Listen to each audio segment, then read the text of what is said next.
everybody. Welcome to the Hallmark podcast. And we're really excited today.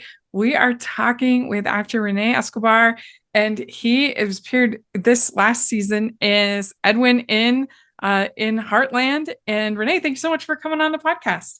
Yeah, thank you so much for having me. And Yeah. it's Escobar Jr. My dad's Escobar. We don't want Oh, sorry about that. Yeah, to. yes.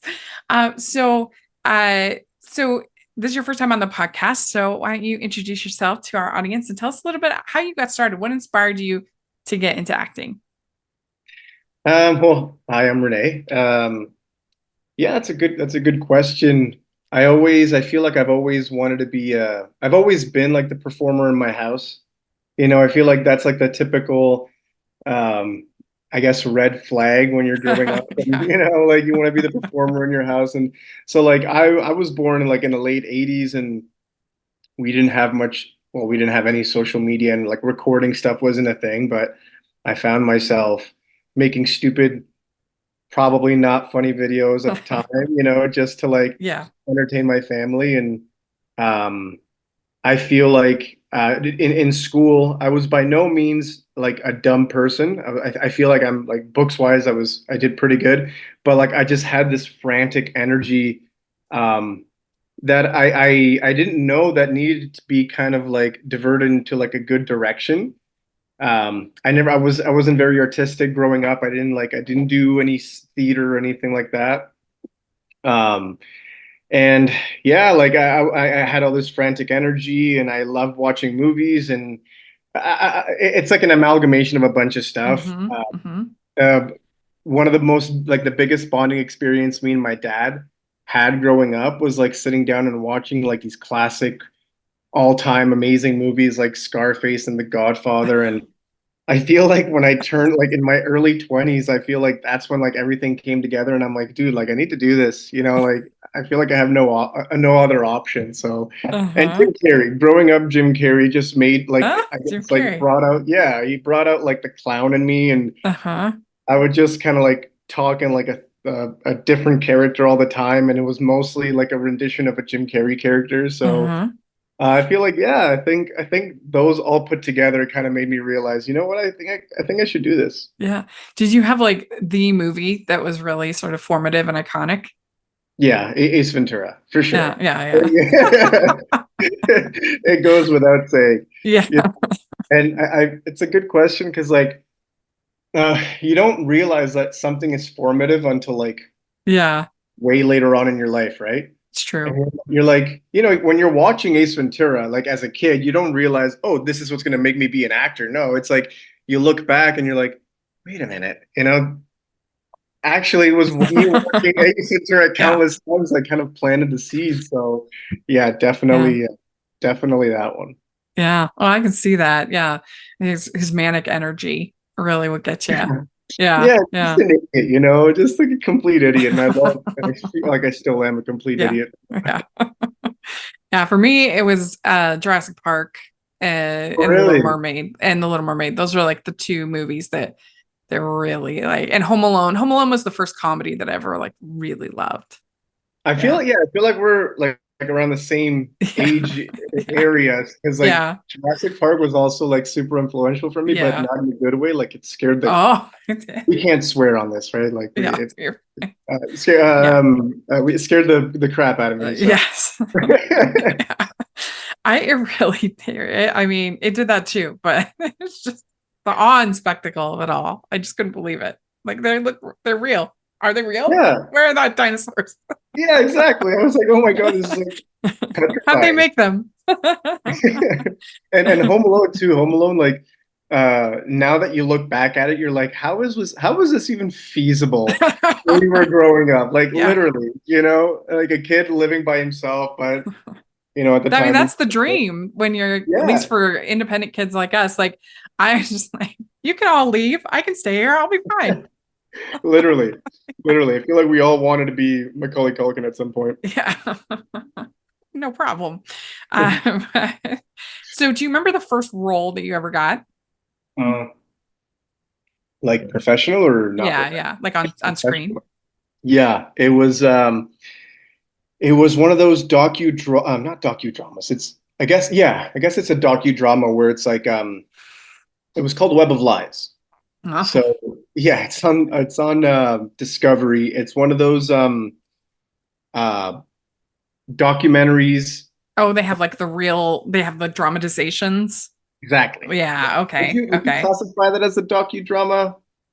It's like kind of like reality show slash, yeah, like Yeah. doc. I don't know. Yeah, I don't know what you call those, but I Yeah. know what you mean. Whatever they Yeah, are. yeah, Yeah, yeah. that was it. That was it. And I was yeah, I remember I got paid like 150 bucks and I was so happy. You were like, yes, I was like, oh my God, I yeah. made money. Sure, you're stoked. Yeah, yeah. Well, you should never lose that excitement. A booking is a booking. Booking is a booking. Yeah. Absolutely. Hmm. We'd like to take a second from this episode of the podcast to celebrate our sponsor of this episode, and that is the Hallmarkies Patreon. Do you love Hallmarkies podcast? Do you want an inside scoop into what happens on the podcast? Do you want early access to episodes and loads of cool perks? Now is the time to become a patron of Hallmarkies Podcast. By becoming a patron, you get to access our patron Facebook group. You can request episodes or even be a guest on the podcast. And most importantly, any patron can join our monthly movie watch-alongs with stars like Paul Campbell, Natalie Hall, and more. It's as low as $2 a month to join in and become a special part of the Hallmarkies family. Please consider, and we will love you forever. Go to patreon.com/Hallmarkies. That's patreon.com/Hallmarkies. So what's it like? You've done a bunch of, I saw some like network shows, things like that, versus like doing the Hallmark and the other things. Is there any like difference between that, or is a set kind of a set? Um, I feel like, yeah, like in some ways they're so alike, in some ways they're so different. Mm-hmm.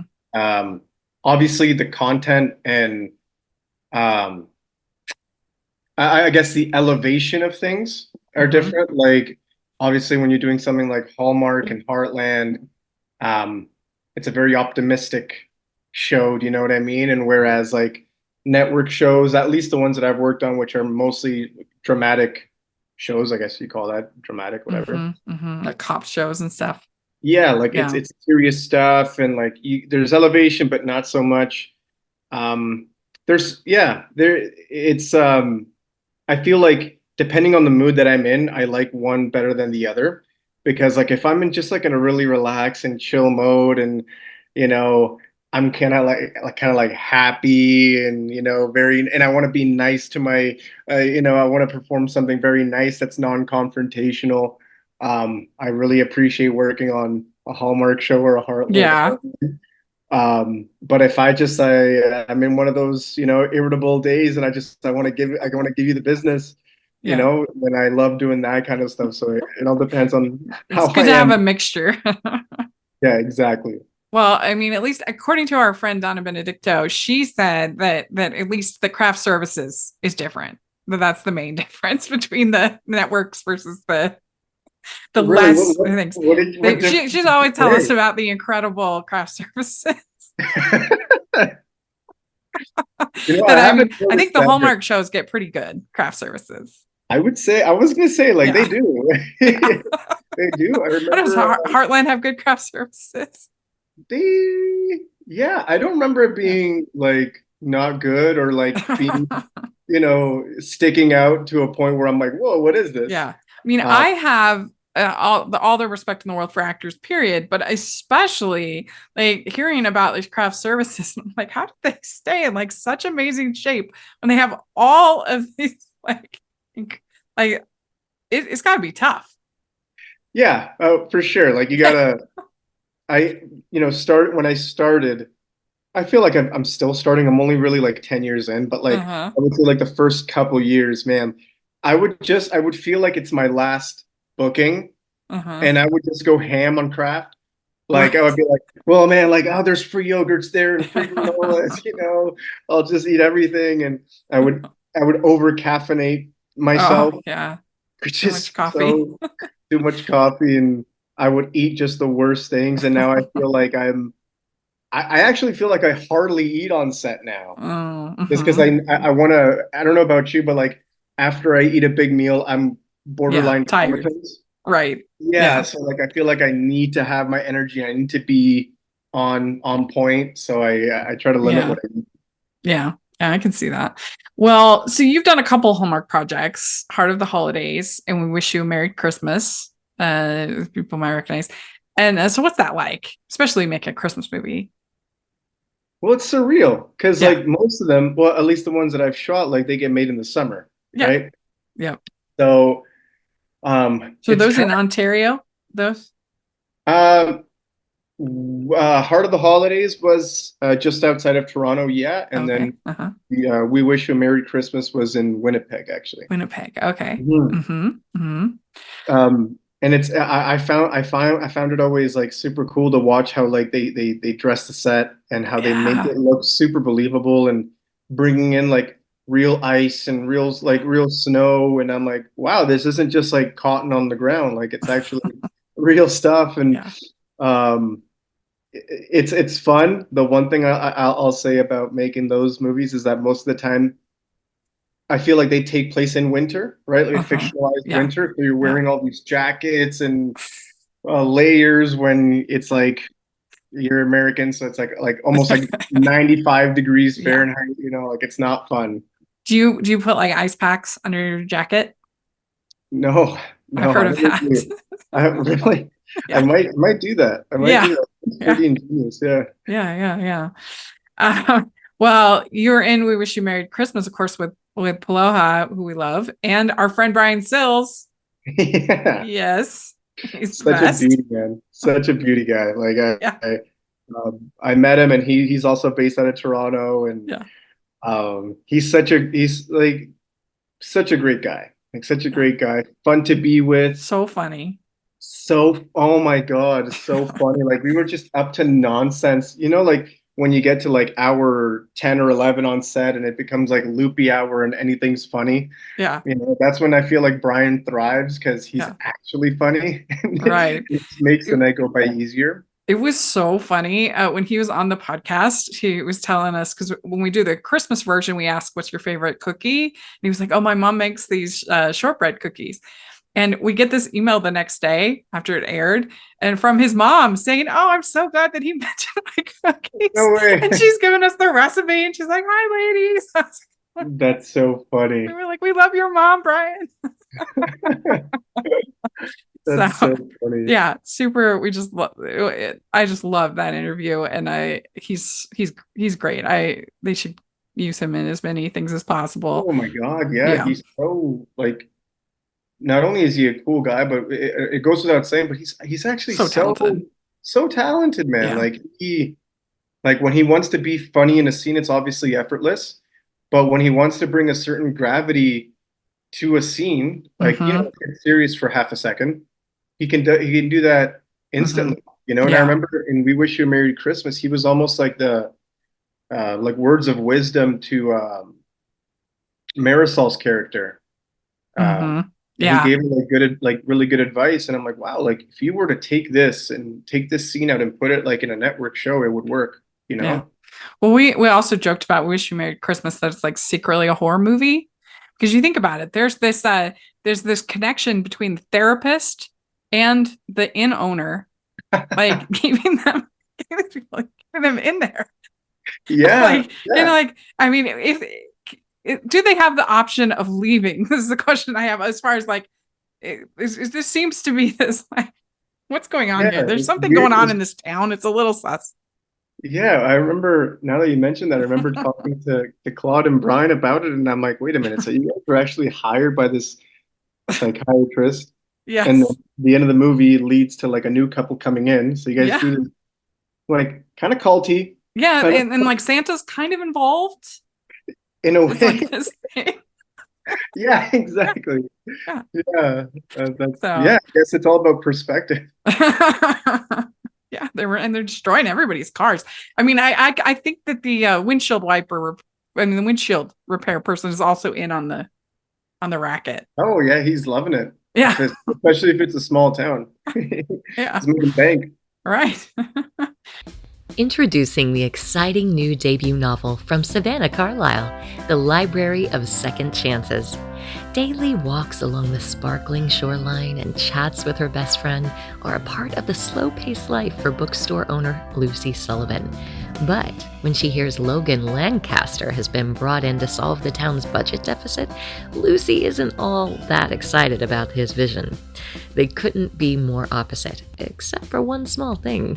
Unbeknownst to both of them, they've been swapping anonymous notes in their little free library. Could they fall in love with each other's words while fighting in real life? Don't miss this delightful read, perfect for all your summer reading fun.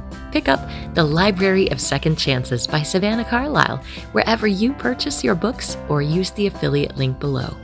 Find out more about Savannah at harpethroad.com. That's harpethroad.com. Well, so let's talk Heartland. We love the show. We've covered every season. And how did you end up getting the role of Edwin? So yeah, it was a pretty standard audition. Like I got the sides and whatnot, and Heartland is obviously like a Canadian staple. Yeah. Right. So like I feel like every Canadian actor at some point, like at least if not wants to work on Heartland, if not wants to at least audition for Heartland. Yeah. And up to that point, I hadn't even auditioned for Heartland. I was like, okay, like they're just, it's not my kind of show or whatever. So I got the audition and I really liked the role. And so I had fun with it. I had fun with the audition.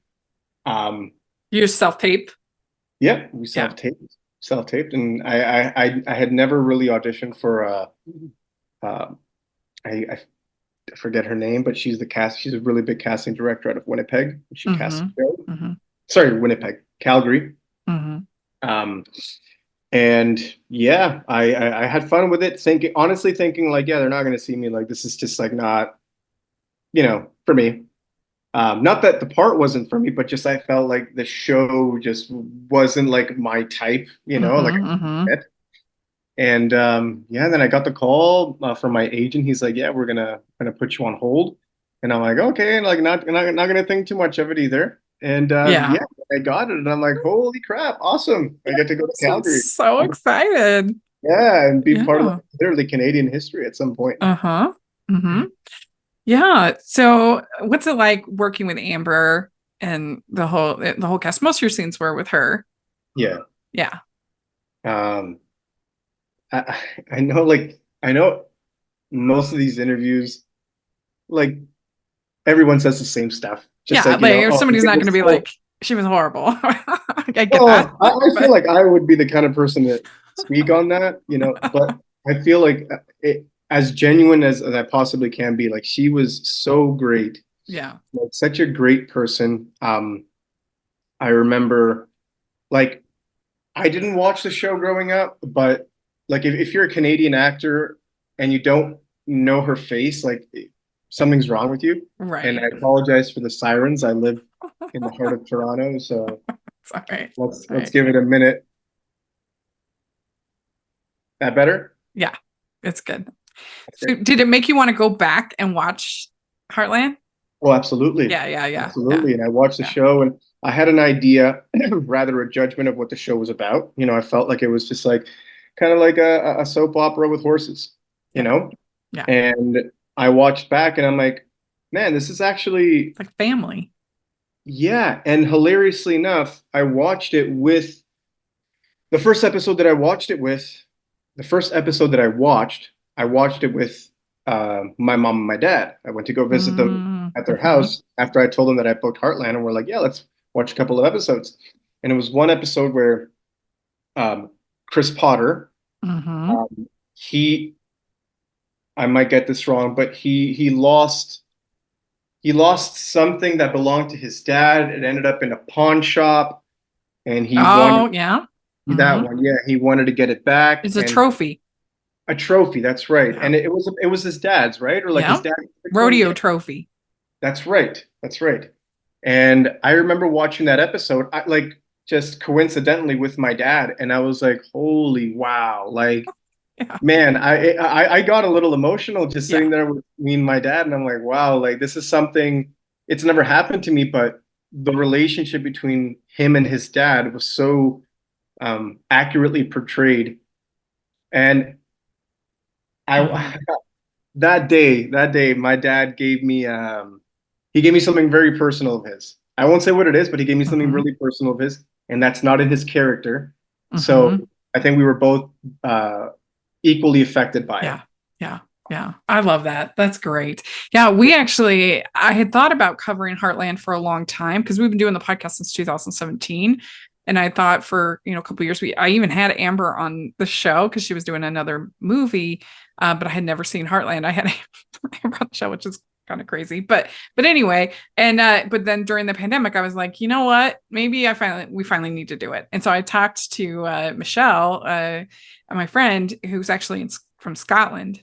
She's over in Scotland, and it was like, okay. And so we started, and it took us over 2 years to review the entire series.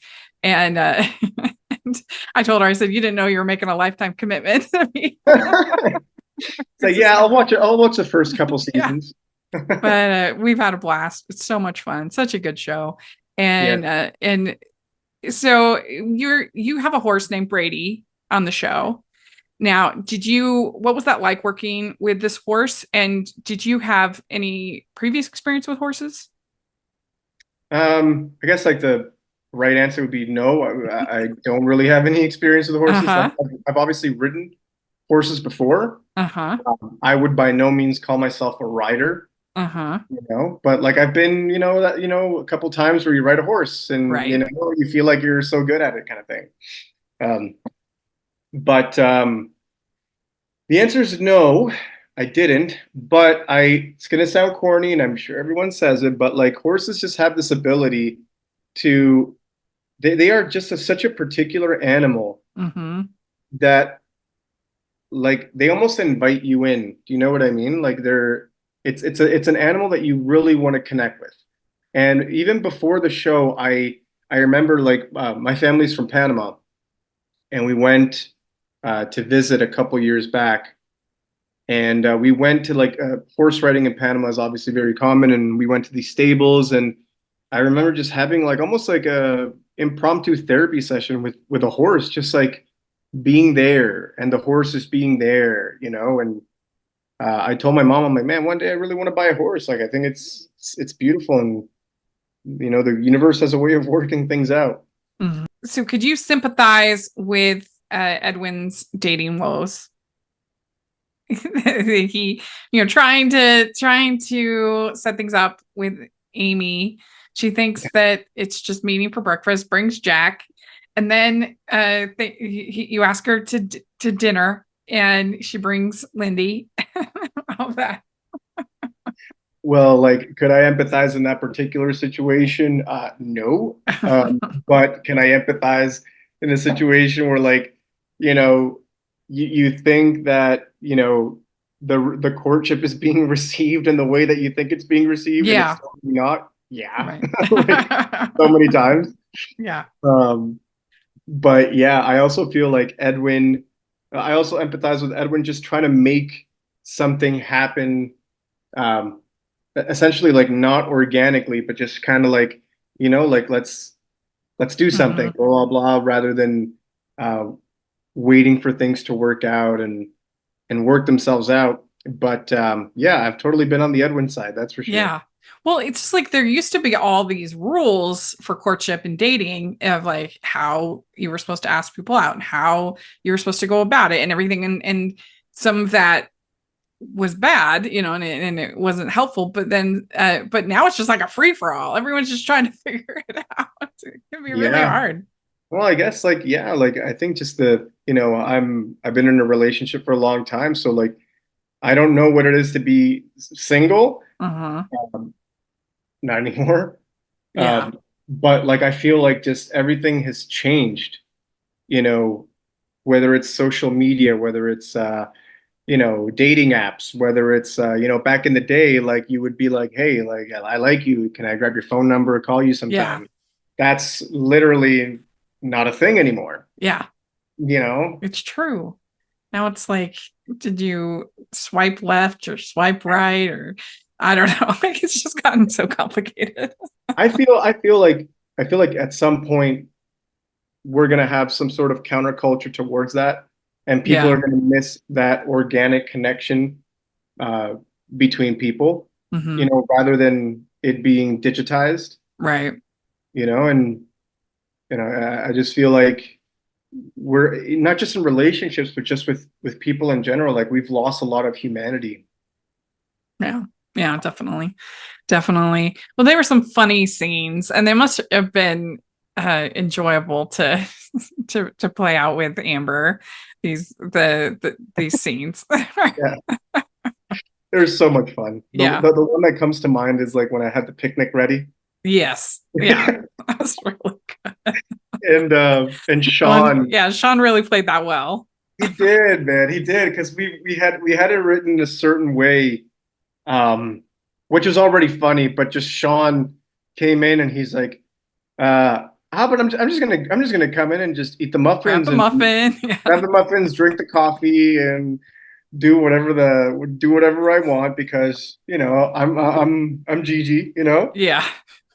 And it played so well. I had so much fun that day. Yeah, it was really good. Well, we were so disappointed that Edwin gets friend zoned. I know. Darn. Yeah. Shoot. Story of my life. Like, oh no.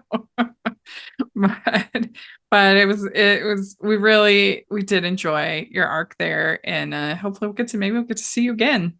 Yeah, maybe. Heartland Ranch, hopefully. We'd like to take a second and thank our sponsor for this episode of the podcast. It's the Hallmarkies merch store. Are you looking for that perfect gift for the postable, hearty, or Hallmarky in your life? What about getting that t-shirt or hoodie that will help you stand out at your next holiday party? Now is the time to check out the Hallmarkies merch store. Full of festive designs by artists like Jessica Miller, Carrie from Hallmark Comics, and more. You can even have more than just shirts, but totes, cell phone cases, notebooks, mugs, and more. And it isn't just Hallmark. We have designs for Anna Green Gables, Man from Snowy River, The Nanny, and more. Every purchase at the merch store goes to help support the podcast and allows us to make the great content you know and love. There are frequent sales, so go to tpublic.com/stores/Hallmarkies or see the link in the description. That's tpublic.com/stores/Hallmarkies. Well, we like to enter interviews with some fun get to know you questions. So here we go. First question: what is the best ice cream flavor? Cookies and cream. Great. What is your favorite color? Don't have one. Oh, okay. I would give you a generic answer, but I genuinely don't have a favorite color. Okay. What music are you into? Metal. Oh, okay. Good. All right. What is your go-to date night food? Pizza. Yeah, good choice. Yeah. What is your go-to date night activity if you're going out doing something fun? I love to go to Snakes and Lattes. What's that?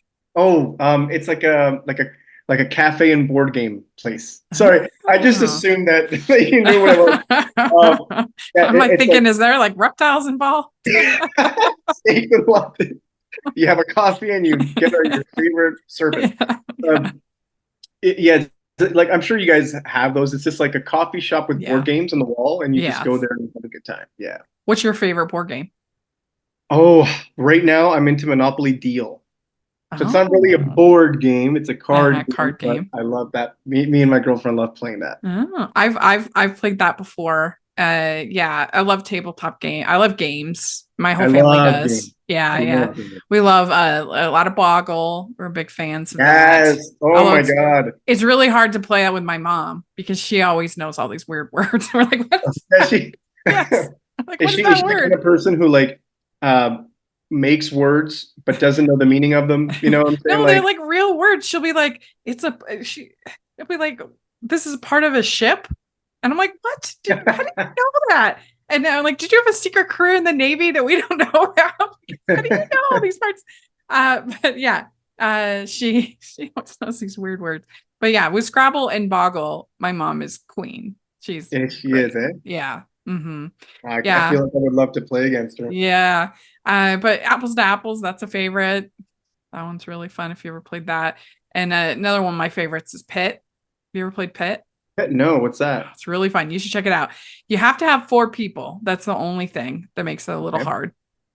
But It's kind of like, you know, you see people on the stock market and they're like holding, they're like one, one, one, one, one, one, two, two, two. Okay. So it's like that, but it's a game. And so the goal is to get all of the same of a type of commodity, right? So you want to get all the matches for like corn, wheat, whatever, all their stuff. And so what you do is if you're say you're missing two of a match, you hold up your two, two, two, two, two, two, two, and then another person that's playing two, two, two, two, and so you're swapping, swapping, swapping, and everybody's yelling. And I think that's why it makes it a good game, because you just want in a family game night, you want people to get out their energy in the game, not in talking to each other, right? So just yell and scream, get it all out, and it's so fun. Highly recommend. Is it an actual board game or is it just cards? It's a card game. It's a card game. Yeah, and then there's a bell in the middle, and when you get all of your matches, you click the bell and you say corner on the market. That's so cool. Yeah. I'm gonna check it out for sure. Yeah, it's really fun. But yeah, we love games in my family. So whatever it is, even like in the winter playing Monopoly or Risk. Oh yeah. Yeah, Risk is awesome. Yeah. It's good for like if there's a snow day. Yeah, there's a game that people say I should play, but I've never played it. It's called Katan. Oh yes, there's a Catan. Yeah, really played fun. Catan before? I've never played it, and everyone says the same thing. Like, man, you should Mhm. totally play it. Yeah, it's really fun. Yeah, I mean, you want like on like a snow day, you want one of those long games. Yeah, You can like put on make some brownies and hunker down. Play games. kind of like COVID. Yeah, because the thing is that like especially with Monopoly, that like it's almost impossible to win the game if you don't get Boardwalk and Park Place. You know, I would beg to differ. because once you land, like almost always, if you land on Park Place, if somebody has Boardwalk and Park Place, you can only handle it maybe once, maybe twice if you land on those. So it's really hard to win the game if you don't get those two. That's true. Yeah. I don't remember the last time I played like an actual full-blown game of Monopoly. Yeah. But I did watch a video. I love watching random like informative videos of like stuff that me too. you wouldn't really care for. Yeah. Like, and I watched like, you know, like what's an actual like Monopoly strategy?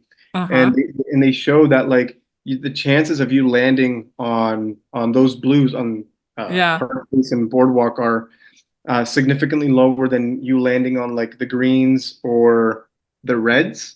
So better strategies to try to get those two rather than the blues. Interesting. Because but if you do, it's devastating. If somebody has them. Yes. That's the hard part. Absolutely. Yeah. It's interesting. Yeah. But that's what makes it fun. That's what makes it fun. And do you know like the actual rules of Monopoly? Because everyone has like their own house rule. Yeah, that's true. You know, so like I've played Monopoly my whole life using my like whatever rules I go with, it doesn't matter. But the actual rule of Monopoly is that if you land on a property, right, you can't pass on it. So the actual rule in the instruction. Oh, you have to buy it. So you either buy it, and if you say no to buying it, then it goes to a bidding war between all the players. Oh, really? Yeah. See, I'd forgotten that. Yeah.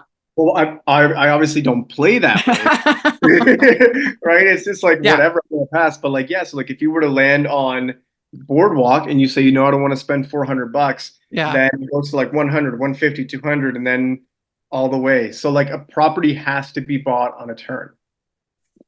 Interesting. Yeah, that is interesting. It kind of makes you have to spend your money quick. Yeah. Yeah. Even that would make it even harder if you land on Park Place or Boardwalk. Yeah. Yeah. Because you already spent all your money. Yeah. But like homemade rules are equally as important to the real rules. I think so too. Yeah. Absolutely. You have to know. Do you have like a funky house-made rule? I can't think of one off the top of my head. We like to play speed. We like to play speed. We call speed Scrabble, but I don't think that's like unique to us. So you don't actually have a board, and you divvy up all of the Scrabble tiles, right? And what you do is instead of worrying about the points or anything like that, you put your words down and you start making your thing. And but yeah, you divvy up all of the tiles all at the beginning. With no board. No board. Yeah. You're essentially just making up your own board. You're on board. Yeah. It's called So Scrabble. How do you win? I think just the person who uses all of their tiles wins. I guess. Yeah. Oh. Yeah. Okay, that's kind of cool. It's pretty fun. Yeah. But I'm not going to claim ownership of Speed Scrabble. I don't think we invented it. A random house rule that I've played before is that you have to you have to go around the board once before you buy a property. Oh, okay. Which is, I think, kind of pointless-ish, but it is what it is. Okay. All right. Well, which do you like better, dogs or cats? Dogs, 100%. Yeah. Okay. Which do you like better, beaches or mountains? That's tough. Beaches. Okay. What is your favorite holiday to celebrate? Favorite holiday to celebrate? Christmas. Yeah. It's hard to beat Christmas. It's like a whole season. Yeah. Instead of just a day. Yeah, I would have, especially because I have like my two nephews. Like, Christmas is now like just so much funner than because there was a point where my sister didn't have kids, and Christmas was like, okay, it's fun. It is what it is, but we're kind of like passing. Yeah. But now that there's kids involved again, it just kind of like makes us happier. It is true. Christmas is way more fun with kids. Yeah, absolutely. Way more fun. You're watching them, you're watching the magic, and and they're just having fun, and they're so pure and innocent, and I love it. Yeah. Well, last question. What is your favorite Hallmark or romantic movie? Oh man, it's a very good question. Have you heard of We Wish You a Merry Christmas? No. Okay, so it's not a Hallmark movie, but it's do rom-coms count? Yeah. So the first one that comes to mind is How to Lose a Guy in 10 Days. Yeah, it's a fun one.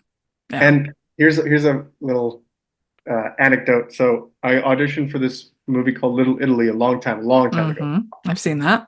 Seen it? So it's the director's Donald Petrie, same director as How to Lose a Guy in 10 Days.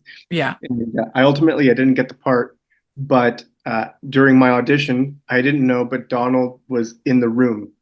Because usually, like when you go to these auditions, especially if it's a smaller role, like director's probably not going to be there. Right. But he was there, and I was so green, and I was like so nervous. But it was comedy, and I feel like comedy is kind of fun for me. Yeah.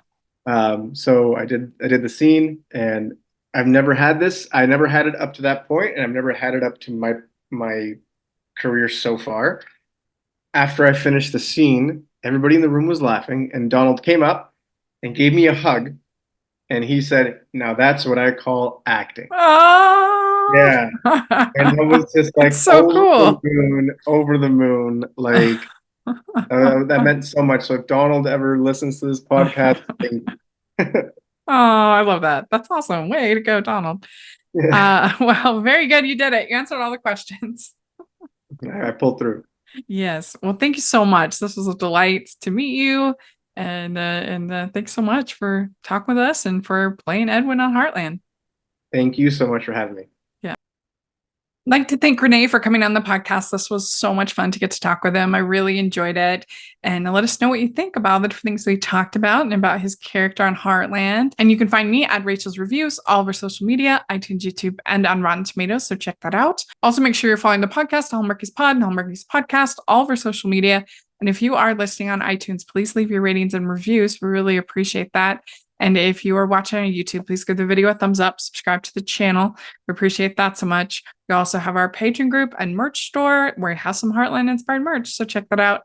And thanks so much again to Rene, and we'll talk to y'all later. Bye.